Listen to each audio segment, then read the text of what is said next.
Hello नमस्कार बच्चों, आप सभी का फिर से एक और बार स्वागत है। आप सबसे मैं रिक्वेस्ट करूंगा कि अगर आपने इस चैनल को अभी तक सब्सक्राइब नहीं किया है तो सब्सक्राइब कर लीजिए और ऐसी वीडियो की अपडेट्स उसकी नोटिफिकेशन आपको सबसे पहले मिलती रहे उसके लिए बेल आइकन को प्रेस भी कर दीजिए। तो प्रीवियस वीडियो में हमने एक्सरसाइज 1.1 सॉल्व की थी। उसी के अंदर मैं आपको और कुछ पॉइंट्स बताना चाहता हूँ जो हो सकता है कि आपके यूनिट टेस्ट में आपको एग्जाम में पूछा जा सके। अ, हो सकता है कि 1 मार्क्स के लिए पूछ पूछ लें। तो वो पॉइंट्स है कि देखिए जैसे हमने डिस्कस किया था कि नंबर सिस्टम है, नंबर लाइन है, उसके ऊपर हम देख सकते हैं कि ज़ीरो से अगर हम स्टार्ट करें तो ज़ीरो के राइट साइड में जितने भी पॉजिटिव नंबर्स हैं इन सबको 1 2 3 4 5 इन सबको नेचुरल नंबर कहा जाता है। अगर हम ज़ीरो को भी इंक्लूड कर ले तो होल नंबर कहा जाता है। अगर नेगेटिव नंबर्स को भी इंक्लूड कर ले तो इंटीजर कहा जाता है ना? तो ये नंबर लाइन के ऊपर सब नंबर हम रिप्रेजेंट कर सकते हैं। कौन से number? Natural number, whole number, integer, quotient और रियल नंबर्स। इतने टाइप्स के हमने नंबर देखे हैं। तो नंबर नेचुरल नंबर में कौन से नंबर होते हैं? 1 2 3 4 5 और ऐसे इनफाइनाइट नंबर्स होते हैं। देखिए 1 2 3 4 5 नंबर लाइन पे ये जो नंबर है वो नेचुरल नंबर है सारे के सारे। इन नेचुरल नंबर में अगर हम ज़ीरो को भी ऐड कर दें, नेचुरल नंबर में हम ज़ीरो को भी इंक्लूड कर ले तो वो होल नंबर बन जाता है। अब ये जो सेट है वो होल नंबर का सेट बन गया। अब इसी होल नंबर के अंदर ये सारे के सारे नंबर्स के अंदर अगर हम नेगेटिव नंबर्स भी ऐड कर दें तो वो इंटीजर बन जाता है। होल नंबर के अंदर नेगेटिव इंटीजर को भी ऐड कर दें तो वो सेट बन जाता है इंटीजर का। अब देखिए नेचुरल नंबर को n से रिप्रेजेंट किया, होल नंबर को w से रिप्रेजेंट किया तो ये बराबर है। लेकिन इंटीजर को z से क्यों रिप्रेजेंट किया तो ये मुझे आपको बताना है। तो देखिए ये जो z है वो एक जर्मन वर्ड है, जर्मन जिसको ज़ेहलन ज़ेहलन करके जो जर्मन वर्ड है जिसका मतलब होता है कि काउंट करना। तो उसी के ऊपर से ये z जो सिंबल है वो हमने इंटीजर्स के लिए रखा है। तो इंटीजर्स आपको क्वेश्चन में ये पूछा जा सकता है कि इंटीजर का ये जो z है वो कौन सी लैंग्वेज का वर्ड है। तो आपको पता होना चाहिए कि वो जर्मन लैंग्वेज में ज़ेहलन एक वर्ड है जिसका मतलब होता है काउंट। ठीक है। उसके बाद रैशनल नंबर्स। अब देखिए इन सभी नंबर्स के बीच में भी जो गैप है उसमें बहुत सारे नंबर्स है, पॉइंट वाले नंबर, डेसिमल नंबर जैसे कि 1.3 1.4 0.2 0.1 0.3 0.003 0.356 ऐसे बहुत सारे इनफाइनाइट नंबर्स है। यहाँ पर भी नेगेटिव भी। तो उन सभी नंबर्स को मतलब ये सभी नंबर्स प्लस जो पॉइंट वाले नंबर्स हैं वो भी, तो उनको कहा जाएगा रैशनल नंबर। तो रैशनल नंबर को क्यू से डिनोट किया जाता है। तो क्यू से किस लिए? तो देखिए रैशनल जो ना हमने नाम दिया है रैशनल नंबर, तो rational comes from the word ratio, है ना? रेशियो का क्या मतलब होता है? तो हम अगर कोई नंबर को लिखते हैं ना 1/2 3/5 4/3 ऐसे फॉर्म में लिखेंगे अगर किसी नंबर को तो इनको रेशियो कहा जाता है या फिर फ्रैक्शंस भी कहा जाता है। रेशियो मतलब न्यूमरेटर और डिनोमिनेटर में ऐसे लिखा जाए तो उसको रेशियो कहा जाता है। तो rational comes from the word ratio and Q जो हम क्यू से डिनोट करते हैं रैशनल नंबर को, तो Q comes from the word quotient. Q quotient से आया है। तो कोशंट का क्या मतलब होता है? ये जो हमने रेशियो के फॉर्म में लिखा और अगर हम इसको डिवाइड कर सकते हैं मतलब इन 1 और 2 के बीच में, 3 और 5 के बीच में, 4 और 3 के बीच में कोई कॉमन नंबर है तो उसे हम कट कर सकते हैं। फॉर एग्जाम्पल देखिए 4/2 ये मैंने नंबर लिखा तो उसको मैं कट कर सकता हूँ ना, 2 2 ज़ा 4 मतलब 2 1 ज़ा 2 और 2 2 ज़ा 4 तो 2/1 2/1 4/2 को मैं 2/1 भी लिख सकता हूँ। इसका क्या मतलब हुआ कि 4 और 2 के बीच में 2 कॉमन था तो उसका आंसर आया 2। 2 को मैं 2/1 भी लिख सकता हूँ। तो ये जो है आंसर उसे कोशंट कहते हैं। हम अगर किसी नंबर को किसी नंबर से डिवाइड करो तो जो आंसर आता है उसे कोशंट कहते हैं। इसलिए ये जो हमने नंबर लिखे हैं उन्हें उन्हें रैशनल नंबर कहा जाता है ना? तो 4/2 को अगर हम फैक्टर 4/2 के फैक्टर करें तो 2 × 2 4 होता है ना, और 2 × 1 2 होता है, तो दोनों के बीच में 2 कॉमन है, वो कट हो जाएगा, तो बचेगा क्या, 2/1। तो देखिए 4/2 लिखो या 2/1 लिखो, 4/देखिए 4/2 लिखो या 2/1 लिखो, तो दोनों का मतलब सेम है, दोनों ही रेशनल नंबर है। उसे हम 8/4 भी लिख सकते हैं। तो ऐसे जितने भी ये सारे इक्वल्स है, ये सारे के सारे एक ही नंबर है, उनको अलग अलग फॉर्म में लिखा हुआ है, तो इनको हम इक्विवेलेंट रैशनल नंबर्स कहेंगे। इक्विवेलेंट, ये सारे के सारे इक्विवेलेंट है, तो इक्विवेलेंट रैशनल नंबर्स या फ्रैक्शंस कहेंगे इन्हें। तो लेकिन हम जब बात करेंगे रैशनल नंबर, हमने क्या पढ़ा था रैशनल नंबर की डेफिनेशन, कि जिन नंबर्स को p/q के फॉर्म में लिख सकते हैं, जिन नंबर्स को p/q के फॉर्म में लिख सकते हैं उन्हें रैशनल नंबर कहा जाता है ना। तो ये सभी p/q के फॉर्म में ही लिखे हुए हैं, लेकिन हम सिर्फ उन्हीं नंबर्स की बात करेंगे जिनके बीच में कुछ भी कॉमन ना हो। 2 और 1 के बीच में 1 के अलावा कुछ भी कॉमन नहीं है ना, तो ये p और ये q, तो p और q को प्राइम कहा जाएगा। p और q को क्या कहा जाएगा, को प्राइम। तो हम जब रैशनल नंबर की बात करेंगे तो p एंड q कैसे नंबर होंगे, को प्राइम। मतलब क्या, उन दोनों के बीच में कुछ भी कॉमन नहीं होगा, कट नहीं कर सकते आप कुछ भी, तो वो नंबर्स को प्राइम होंगे। ठीक है, यहां तक हमें समझ में आ गया। उसके बाद आज हम बात करेंगे, यहाँ तक हमने बात कर ली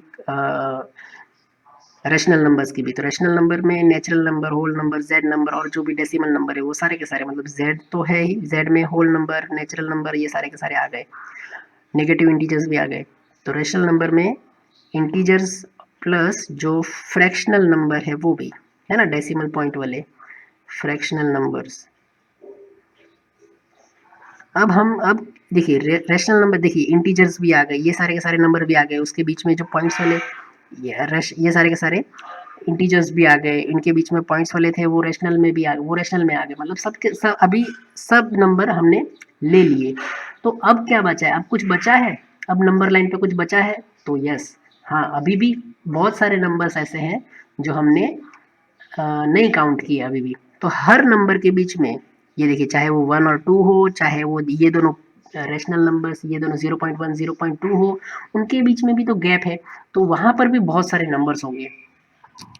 -2 -1 के बीच में भी जितने भी नंबर्स हैं उनके बीच में भी अगर हम नंबर्स फाइंड करें तो भी इनफाइनाइट नंबर्स उसके बीच में भी है, तो उन सभी नंबर्स को हम क्या कहेंगे, जो रैशनल नहीं है। ये तो सब रैशनल नंबर है, ठीक है, हमने देख लिया, जो पॉइंट वाले नंबर है 0.1 0.2 0.3, ये सब रैशनल नंबर है, ये सब इंटीजर है, ये सारे के सारे, वैसे तो सारे के सारे रैशनल नंबर ही है। तो इनके अलावा जो रैशनल नंबर नहीं है, इसका क्या मतलब, जिनको हम p/q के फॉर्म में नहीं लिख सकते, तो वो इरेशनल नंबर होंगे। अब रैशनल नंबर और इरेशनल नंबर, रैशनल नंबर और इरेशनल नंबर दोनों को मिलाकर जो नंबर बनेंगे, जो कलेक्शन होगा, उसे रियल नंबर कहा जाएगा, रियल नंबर। और उसे हम कैपिटल आर से डिनोट करेंगे, कैपिटल आर, रियल नंबर। तो इसीलिए अब रियल नंबर में सारे के सारे नंबर आ गए, इसीलिए इस नंबर लाइन को क्या कहते हैं, रियल नंबर लाइन कहते हैं, क्योंकि इसमें सब नंबर आ गए, रैशनल भी और इरेशनल भी। तो चलिए अब हम बात करते हैं नए टॉपिक की, इरेशनल नंबर्स के बारे में और थोड़ा सा डिस्कस करते हैं।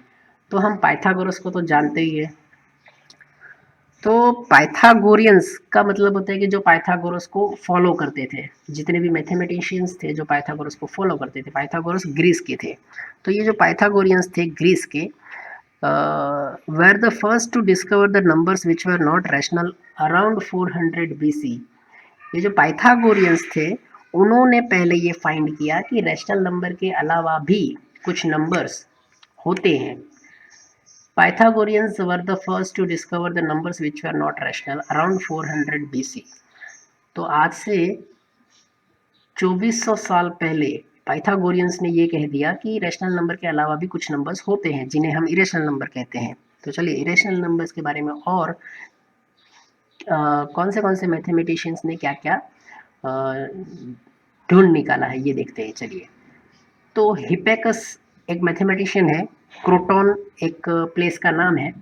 तो Hippasus of Croton discovered that √2 is an irrational number. देखिए हमें पता है कि 1 0.23, 0.1, 0.2, 0.3, 0.5, ऐसे ये सारे रैशनल नंबर है। तो इरेशनल नंबर कौन से हैं? तो हिपेकस ऑफ क्रोटन इन्होंने बोला कि √2 जो है वो इरेशनल है, एग्जाम्पल दिया इन्होंने। वैसे ही जैसे कि इरेशनल नंबर इनफाइनाइट है, वैसे ही there are infinitely many irrational. तो इरेशनल नंबर भी बहुत सारे हैं, बहुत सारे इनफाइनाइट। उसमें से कुछ एग्जाम्पल, फॉर एग्जाम्पल √2 है, √3 है, √15 है, पाई है, 0.10110111 0111110 डॉट डॉट डॉट, मतलब क्या, ये नंबर, ये जो डिजिट्स है वो कभी खत्म ही नहीं होंगे, ऐसे चलते जाएगा चलते जाएगा। वैसे ये सारे के सारे एग्जाम्पल्स है इरेशनल नंबर के। इतने ही नहीं है, वैसे तो इनफाइनाइट है, बट ये कुछ एग्जाम्पल्स है जो आप जानते हो, √2, √13, √15, √3, √15 और ये पाए। तो इन सभी नंबर्स को आप जानते हो। पाइथागोरस पाइथागोरियंस प्रूव्ड दैट, पाइथागोरियंस ने प्रूव किया कि √2 इज एन इरेशनल नंबर। इन्होंने प्रूफ करके बताया। यहाँ पर देखिए, हिप्पैकस ने सिर्फ ये डिस्कवर किया था कि √2 इरेशनल है, उसने प्रूफ नहीं किया, लेकिन पाइथागोरियंस ने प्रूफ कर दिया कि ये जो √2 है वो इरेशनल है। सेरेनी एक प्लेस है, वहाँ के एक मैथमेटिशियन थियोडोरस, लगभग अराउंड 425 BC के आसपास थियोडोरस ने बताया कि √3, √5, √6, √7, √10, √11, √12, √13, √14, √15 एंड √17 भी इरेशनल है। थियोडोरस ऑफ सिरेनी, इन्होंने भी बताया कि ये सारे नंबर्स इरेशनल है। उसके बाद ये जो लैम्बर्ट, ये आपको 1 मार्क्स के लिए पूछा जा सकता है। लैम्बर्ट और लेजेंड्री और लैम्बर्ट ने प्रूफ कर दिया कि पाई जो है वो इरेशनल नंबर है। प्रूफ किया कि इन्होंने, किसने प्रूफ किया? लैम्बर्ट और लेजेंड्री, ये आप याद रखना, अराउंड 1700 के आसपास। तो ये क्वेश्चन भी हो सकता है एग्जाम में आ जाए कि किसने प्रूफ किया कि पाई जो है वो इरेशनल है। तो आपको पता होना चाहिए कि लैम्बर्ट और लेजेंड्री ने प्रूफ किया। अब हम बात करेंगे, हमने जैसे कि बात की कि रैशनल नंबर और इरेशनल नंबर दोनों को कलेक्ट करो तो जो नंबर सिस्टम, तो जो नंबर्स मिलेंगे वो होंगे रियल नंबर। रियल नंबर को हम डिनोट करते हैं R से। तो देखिए, अब जो हमारा नंबर लाइन है, अगर मैं यहाँ पर नंबर लाइन ड्रॉ करूँ तो नंबर लाइंस के ऊपर मेरे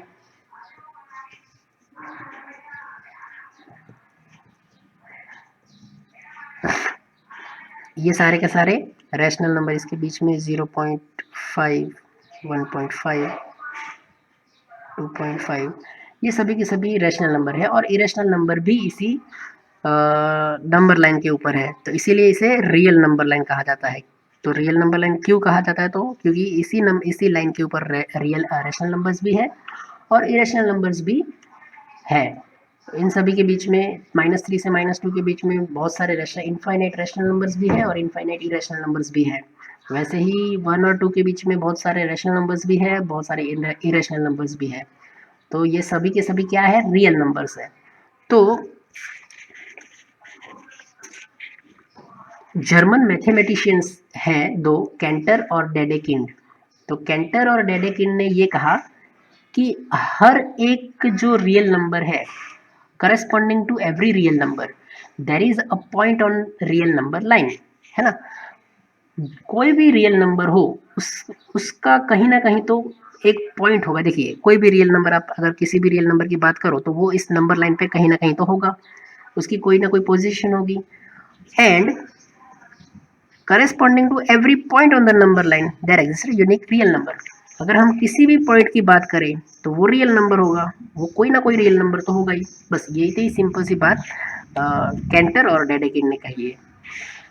अब चलिए कि हमें पता चल गया कि रियल नंबर लाइन पे, ये जो नंबर लाइन है इसके ऊपर रैशनल नंबर भी होते हैं और इरेशनल नंबर भी होते हैं। तो हमें पता है रैशनल नंबर कहाँ पर है, रैशनल नंबर कौन से रैशनल नंबर को हम फाइंड आउट कर सकते हैं कि चलो, अगर मैं आपको कहूँ कि 2 कहाँ पर है नंबर लाइन के ऊपर, तो आप तुरंत मुझे बता सकते हो कि 2 ये रहा, 2 रैशनल नंबर है ना। अगर मैं आपको कहूँ कि 1.5 कहाँ पे है, तो आप मुझे बता सकते हो कि 1.5 ये रहा। तो ये रियल नंबर लाइन के ऊपर आप रैशनल नंबर को तो ईजिली लोकेट कर सकते हो, बता सकते हो कि उसकी पोजीशन कहाँ पर है नंबर लाइन के ऊपर। 0 से राइट साइड में है, पॉजिटिव हो गया तो राइट साइड में होगा, नेगेटिव होगा तो लेफ्ट साइड में होगा। लेकिन अभी हम ये सीखेंगे कि इरेशनल नंबर है उसको कैसे लोकेट करना है इस नंबर लाइन के ऊपर। तो सबसे पहला एग्जांपल है root two, locate root two on the number line, और दूसरा एग्जांपल है locate root three on the number line. ये दोनों ही इरेशनल नंबर है। अब इन दोनों ही इरेशनल नंबर को हम नंबर लाइन के ऊपर कैसे लोकेट करेंगे ये मैं आपको बताऊंगा, लेकिन इस वीडियो में नहीं, नेक्स्ट वीडियो में। तो वीडियो एंड तक देखने के लिए आपका बहुत बहुत शुक्रिया। इस वीडियो को अच्छा लगा, अगर आपको अच्छा लगा हो तो इस वीडियो को लाइक ज़रूर कर दीजिएगा, आपके दोस्तों के साथ शेयर ज़रूर कीजिएगा। नेक्स्ट वीडियो में हम देखेंगे कि कैसे रूट 2 और रूट 3 को नंबर लाइन के ऊपर लोकेट करना होता है। चलिए, थैंक यू वेरी मच।